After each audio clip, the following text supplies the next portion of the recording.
The sins of humanity against Gaza. The ongoing humanitarian crisis in Gaza that began in late 2023 is one of the most devastating tragedies of the modern era.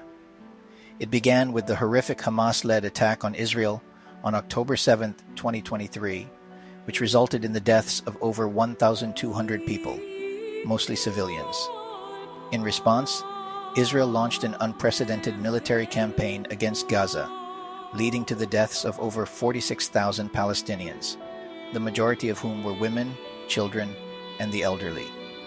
The destruction of infrastructure, hospitals, and aid routes has compounded the suffering, pushing Gaza into what experts have described as a man-made famine and one of the worst humanitarian disasters in recent history. The question now is, how did the world allow this to happen? The role of the United States and the Biden administration.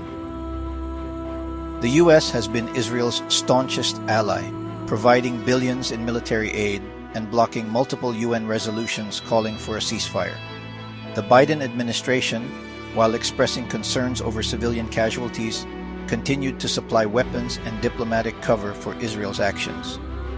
This has led to accusations that the U.S. enabled, if not directly facilitated, war crimes in Gaza. Could stronger pressure from Washington have prevented the scale of destruction? Or did the U.S. leadership prioritize strategic alliances over human lives? Evangelical Christians and the role of ideology. A significant faction of evangelical Christians in the U.S. strongly supports Israel, often viewing its military actions as part of a religious and prophetic framework.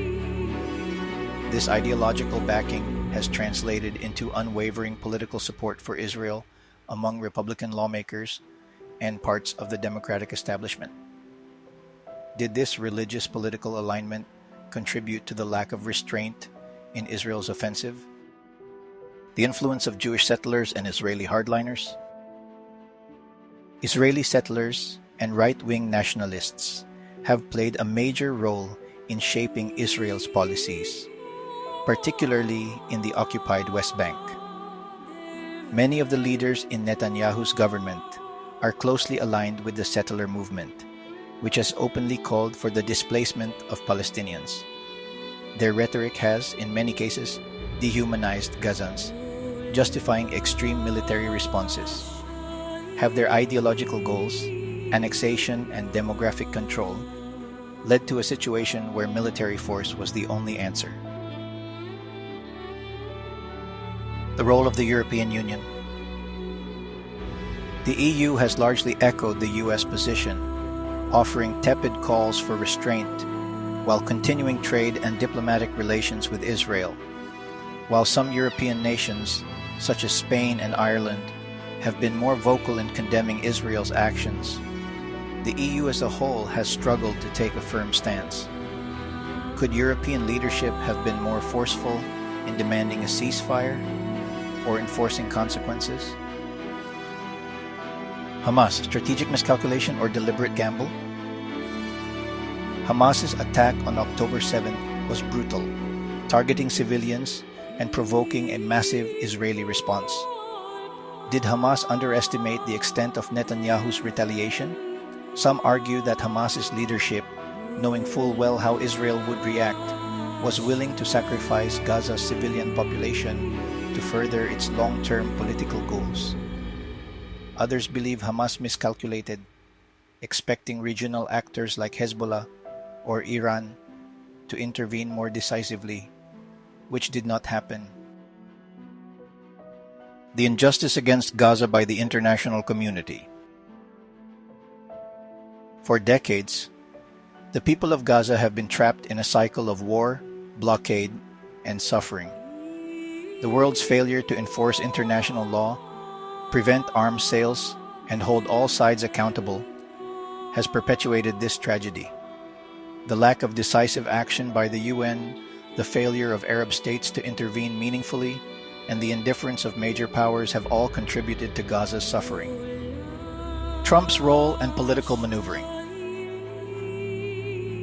With the 2024 U.S. presidential election approaching, Trump has sought to leverage the Gaza crisis for political gain. He has criticized Biden for being too weak in supporting Israel, while simultaneously signaling to some voters that he would prioritize an America First approach, potentially reducing U.S. military entanglements abroad. However, given Trump's track record, recognizing Jerusalem as Israel's capital and brokering the Abraham Accords, his policies would likely remain pro-Israel. Now that he is U.S. president again, his initial but ridiculous idea of taking over and owning Gaza and not allowing them to stay was roundly rejected. The silence of the Arab world. Despite public outrage in Arab countries, most governments have taken minimal action beyond issuing statements.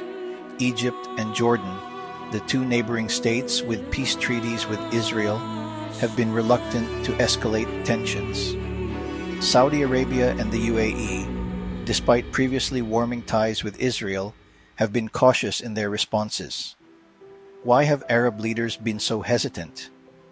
Is it fear of Western retaliation, internal political instability, or a strategic decision to avoid direct conflict? Will the world allow the disappearance of Gaza?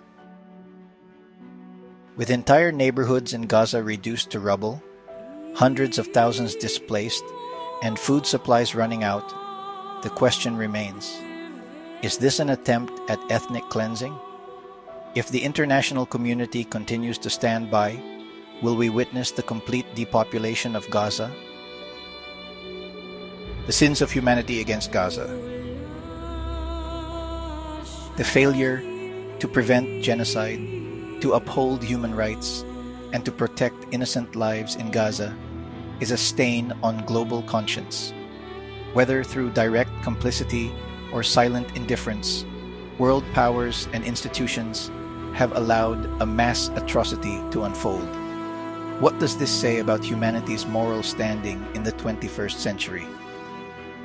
Will we look back on this moment as another failure to prevent suffering, much like Rwanda, Bosnia, or the Holocaust? These questions remain unanswered, but one thing is clear. History will judge how the world responded to Gaza's darkest hour.